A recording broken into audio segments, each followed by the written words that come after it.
Bismillahirrahmanirrahim. Assalamualaikum warahmatullahi wabarakatuh. Alhamdulillahi wassalatu wassalamu ala rasulillah wa ala alihi wa sahbihi wa man wala wa la hawla wa la quwata illa billahi amma ba'd.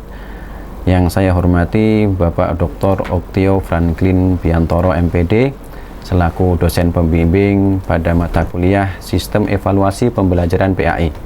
Kemudian teman-teman kelas C PAI Pasca Sarjana IAIN Salatiga yang saya banggakan. Perkenankan saya pada kesempatan yang berbahagia ini untuk mempresentasikan makalah saya dengan judul Pengertian Pengukuran, Evaluasi dan Asesmen, serta tujuan dan fungsi evaluasi dalam pembelajaran PAI. Pembelajaran adalah proses interaksi antara peserta didik dengan pendidik dan sumber belajar pada suatu lingkungan belajar. Lebih lanjut lagi, para ahli menyatakan bahwa pembelajar mempunyai arti yang lebih konstruktif daripada itu, yaitu mengupayakan peserta didik untuk mampu belajar, merasa butuh belajar, termotivasi untuk belajar, mau belajar, dan tertarik untuk terus-menerus belajar, sehingga hal tersebut menekankan peserta didik untuk aktif dalam pembelajaran dan diharapkan mampu memberikan stimulus untuk memberikan ataupun memperoleh hasil maksimal dari dalam proses pembelajaran tersebut. Tujuan pembelajaran ini kemudian tidak akan bisa tercapai kecuali dengan dibutuhkan di situ ada perencanaan, proses, serta evaluasi. Nah, pada kesempatan kali ini saya akan presentasikan beberapa proses dalam pembelajaran yang menjadi tujuan ataupun memberikan kemudahan untuk mencapai dari tujuan pembelajaran. Yang pertama adalah pengukuran. Pengertian pengukuran. Pengukuran jika diambil dari bahasa Inggris maka dikenal dengan measurement dan artinya sebagai kegiatan yang dilakukan untuk mengukur sesuatu.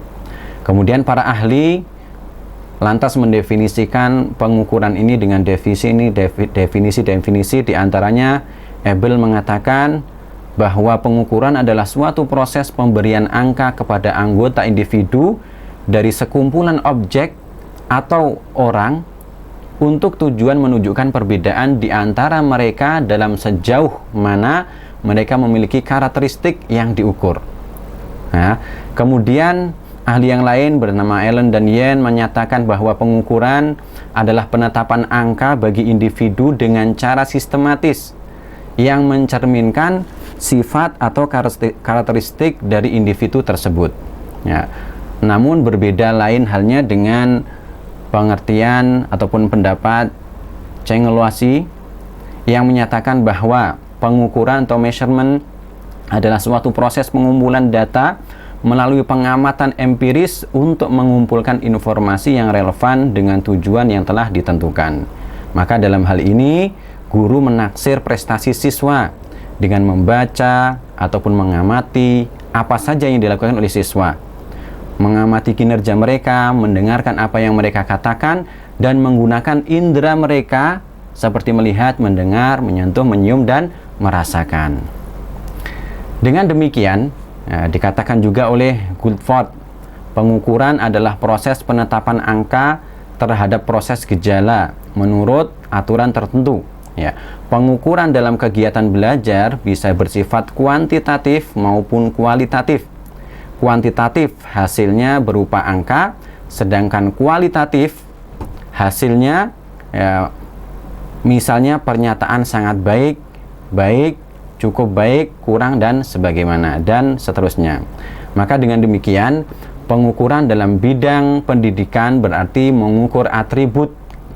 Ya, yang diukur itu bukan siswanya, bukan berapa tinggi siswa, berapa berat siswa, tidak.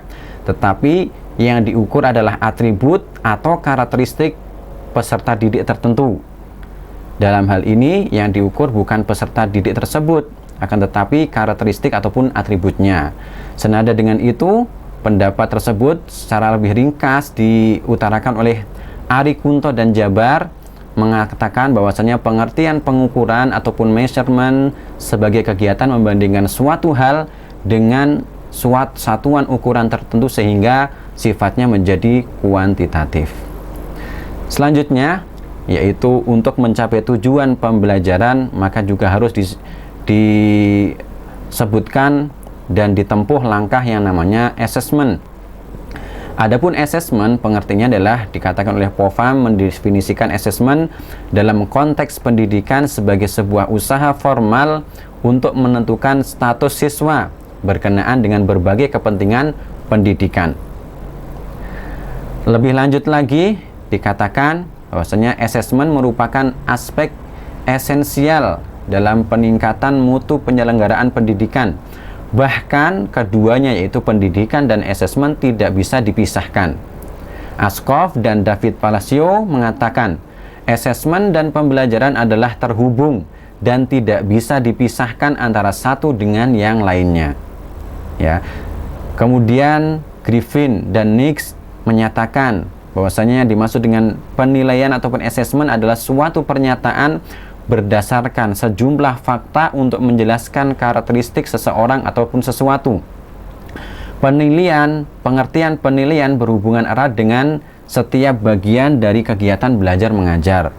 Ya, ini menunjukkan bahwa proses penilaian tidak hanya menyangkut hasil belajar saja, tetapi juga mencakup karakteristik, metode mengajar, kurikulum, fasilitas, dan administrasi sekolah. Kemudian yang lain yang menjelaskan, Herman menjelaskan asas berasal dari bahasa Perancis yaitu asidir yang berarti to side beside, artinya duduk di samping, yang memiliki makna mengenal perkembangan masing-masing individu dari dekat. Ya, kalau ditelisik ternyata di dalam assessment guru tidak hanya melakukan penilaian, namun guru juga melihat proses kemajuan belajar siswa, sehingga guru dengan mudah dapat memberikan bantuan secara individual kepada masing-masing siswa yang mengalami kesulitan dalam pembelajaran. Kemudian, assessment itu ada arahnya, yang dikatakan oleh Chittenden, kegiatan penilaian ataupun assessment dalam proses pembelajaran perlu diarahkan menuju 4 hal. Yang pertama adalah penelusuran, yaitu kegiatan yang dilakukan untuk menelusuri apakah progres ataupun perkembangan dari pembelajaran telah berlangsung sesuai yang direncanakan ataukah tidak. Ini fungsi ataupun arah yang pertama. Yang kedua yaitu pengecekan, yaitu untuk mencari informasi apakah terdapat kekurangan-kekurangan pada peserta didik selama proses pembelajaran. Yang ketiga, pencarian. Yang dimaksud dengan pencarian adalah untuk mencari dan menemukan penyebab kekurangan yang muncul selama proses pembelajaran berlangsung. Dan yang terakhir, arah dari assessment adalah penyimpulan, yaitu untuk menyimpulkan tentang tingkat pencapaian yang diperoleh oleh peserta didik. Selanjutnya, untuk mencapai tujuan dari pembelajaran maka dibutuhkan juga evaluasi. Apa itu evaluasi? Evaluasi menurut Kumano merupakan penilaian terhadap data yang dikumpulkan melalui kegiatan assessment. Sementara itu, menurut Kalongesi, evaluasi adalah suatu keputusan tentang nilai berdasarkan hasil pengukuran. Ahli yang lainnya mengatakan evaluasi adalah penilaian yang sistematik tentang manfaat atau kegunaan suatu objek. Ya, maka dalam melakukan suatu evaluasi, di dalamnya ada kegiatan untuk menentukan nilai suatu program. Kegiatan sehingga ada unsur judgement tentang nilai suatu program, yang mana hal ini menjadikan proses evaluasi itu ada unsur subjektivitasnya. Sedangkan orang lain, ahli lain menyebutkan yang disebut dengan evaluasi. Di dalam evaluasi terkadang terkandung 3 kegiatan, yaitu yang pertama penetapan standar untuk menentukan kualitas kinerja, yang kedua pengumpulan data yang relevan, dan penerapan standar untuk menentukan kualitas kinerja. Ketiga aspek tersebut, ya, ataupun kegiatan ini yang membedakan antara kegiatan evaluasi dibanding dengan kegiatan yang lainnya. Tidak ada kegiatan evaluasi jika tidak ada standar. Oleh karenanya, evaluasi memerlukan standar. Karena dengan standar akan menentukan batas-batas penerimaan atau penolakan minimal dari mutu kinerja seseorang. Demikian pula, tanpa adanya bukti-bukti empirik, suatu kegiatan atau objek hasil kegiatan penilaian, maka kegiatan evaluasi sulit untuk dilakukan. Selanjutnya, kita akan masuk ke dalam komponen evaluasi. Ada 3 komponen evaluasi. Yang pertama adalah objek, kemudian kedua keputusan atau judgment, dan yang ketiga adalah kriteria. Apa yang dimaksud dengan objek? Yang dimaksud dengan objek adalah sebagai hal yang akan dinilai. Untuk dapat memberikan nilai yang tepat dan akurat, maka dibutuhkan informasi yang cukup tentang objek yang bersangkutan. Oleh karena itu, perlu data yang memadai yang tentunya mampu menggambarkan keadaan terkait yang dinilai tersebut. Kemudian komponen yang kedua adalah judgment ataupun keputusan. Artinya proses pertimbangan yang dilakukan oleh penilai untuk menentukan nilai atas suatu objek. Adapun yang komponen terakhir yang ketiga adalah kriteria. Adalah ketentuan minimal untuk menentukan suatu posisi nilai atau kualitas tertentu. Sekarang kita akan masuk, adakah hubungan antara pengukuran, assessment, dan evaluasi? Tadi telah kita sebutkan di awal bahwasannya untuk mencapai tujuan pembelajaran maka dibutuhkan perencanaan, proses, evaluasi. Yang mana di antara proses tersebut harus adanya pengukuran, assessment. Nah, sekarang kita akan tarik, adakah hubungan antara pengukuran, assessment, dan evaluasi? Kumano mengungkapkan bahwa meskipun terdapat perbedaan makna ataupun pengertian, assessment dan evaluasi memiliki hubungan. Hubungan antara assessment dan evaluasi tersebut digambarkan sebagai berikut. Evaluation adalah to evaluate the data which was collected through assessment. Ya, kemudian assessment to process of collected data which show the development of learning. Lebih jelasnya lagi, dikatakan oleh Zainul dan Nasution, hubungan antara tes, assessment, pengukuran, dan evaluasi adalah sebagai berikut. Evaluasi belajar baru dapat dilakukan dengan baik dan benar apabila menggunakan informasi yang diperoleh melalui pengukuran dan menggunakan tes sebagai alat ukurnya. Jadi evaluasi itu akan dilaksanakan di akhir. Ya, evaluasi akan dilaksanakan di akhir, dan evaluasi ini akan bisa berlaku dengan baik dan jika menggunakan informasi yang diperoleh dari sebelumnya ada pengukuran, sebelumnya ada assessment melalui alat tes dan sebagainya. Akan tetapi ya perlu kita ketahui, tentu saja tes hanya merupakan salah satu alat ukur yang dapat digunakan, karena informasi tentang hasil belajar tersebut dapat pula diperoleh tidak melalui tes, misalnya menggunakan alat ukur non-tes seperti observasi, skala, rating, dan lain sebagainya. Ya, jadi evaluasi hubungannya itu akan berjalan dengan baik ketika menggunakan informasi yang diperoleh melalui pengukuran, assessment, dan sebagainya melalui tes.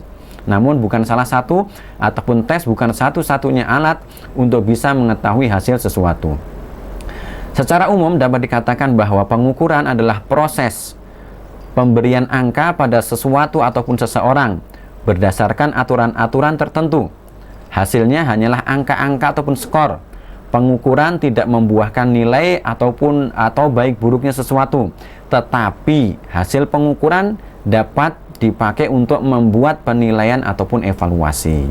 Ini adalah hubungan antara evaluasi, ya, assessment, dan pengukuran. Sekarang kita masuk terhadap perbedaan, ya. Apa yang menjadi perbedaan antara pengukuran, assessment, dan evaluasi? Perbedaan antara evaluasi dengan penilaian adalah terletak pada skupnya ataupun ruang lingkupnya dan pelaksananya. ruang lingkup ataupun skop dari penilaian itu lebih sempit dan biasanya hanya terbatas pada salah satu komponen atau aspek saja, seperti misalnya prestasi belajar peserta didik, ya. Kemudian pelaksanaan penilaian biasanya dilaksanakan pada konteks internal, yaitu orang-orang yang menjadi bagian ataupun terlibat dalam sistem pembelajaran yang bersangkutan. Misalnya, guru menilai prestasi belajar peserta didik, supervisor menilai kinerja guru, dan sebagainya. Ini ruang lingkup ataupun skop dari penilaian. Untuk ruang lingkup ataupun skop dari evaluasi maka lebih luas lagi, mencakup semua komponen dalam suatu sistem pendidikan, sistem kurikulum, sistem pembelajaran, dan dapat dilakukan tidak hanya pihak internal saja, akan tetapi juga bisa dilakukan oleh pihak eksternal, ya, pihak eksternal, evaluasi eksternal, seperti konsultan mengevaluasi suatu program. Ini adalah perbedaan yang pertama, ya, dilihat dari skop dan pelaksananya. Kemudian pengukuran lebih membatasi kepada gambaran yang bersifat kuantitatif ataupun bersifat angka-angka tentang kemajuan belajar peserta didik ataupun learning progress, sedangkan evaluasi pada penilaian lebih bersifat kualitatif. Di samping itu, evaluasi dan penilaian pada hakikatnya merupakan suatu proses membuat keputusan tentang nilai suatu objek. Keputusan penilaian ataupun value judgment tidak hanya didasarkan kepada hasil pengukuran, tetapi dapat pula didasarkan pada hasil pengamatan dan wawancara. Nah, selanjutnya kita akan masuk kepada tujuan dan fungsi evaluasi dalam pembelajaran PAI. Adakah tujuan, adakah fungsi dari evaluasi ketika itu diaplikasikan ke dalam pembelajaran PAI? Yang pertama, fungsi dari evaluasi adalah satu, sebagai alat seleksi. Kemudian yang kedua, sebagai alat pengukur keberhasilan. Yang ketiga, sebagai alat penempatan. Kemudian yang keempat, sebagai alat diagnostik. Fungsi ini kemudian nanti akan berhubungan dengan tujuan dari evaluasi, ya. Ketika ada fungsi sebagai alat seleksi, maka di sana terkandung tujuan dari evaluasi itu, yaitu apa? Untuk mendapatkan calon peserta didik pilihan yang cocok dengan suatu jurusan dan jenjang pendidikan tertentu. Jadi ini tujuan evaluasi. Fungsi berkaitan dengan tujuan. Fungsi sebagai seleksi, maka tujuannya adalah untuk mendapatkan calon peserta didik pilihan yang cocok dengan suatu jurusan dan jenjang pendidikan tertentu. Kemudian fungsi sebagai pengukur, maka di situ ada tujuan, yaitu untuk mengetahui seberapa jauh hasil yang telah dicapai dalam proses pendidikan yang telah dilaksanakan.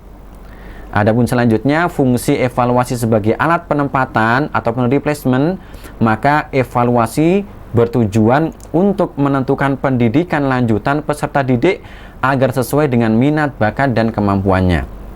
Ya, evaluasi juga bertujuan untuk mengetahui taraf kesiapan peserta didik dalam memahami bahan pelajaran yang akan dipelajarinya. Ya, evaluasi juga bertujuan dalam rangka promosi untuk mendapatkan bahan informasi dalam menentukan peserta didik untuk naik kelas ataupun mengulang pada tingkat kelas yang sama. Ini adalah ringkasan ataupun paparan singkat berkaitan dengan pengukuran, asesmen, evaluasi, baik dilihat dari definisinya, pengertiannya, maupun fungsi dan tujuannya dalam pendidikan PAI. Banyak kekurangan dalam presentasi ini, maka saya secara pribadi mengucapkan mohon maaf dan meminta masukan serta kritik yang membangun dari teman-teman dan dari Bapak dosen. Mungkin ini yang bisa saya sampaikan. Kesempurnaan hanya milik Allah, dan kita tutup dengan doa kafaratul majelis. Subhanakallahumma wa bihamdika asyhadu an la ilaha illa anta astaghfiruka wa atubu ilaik. Assalamualaikum warahmatullahi wabarakatuh.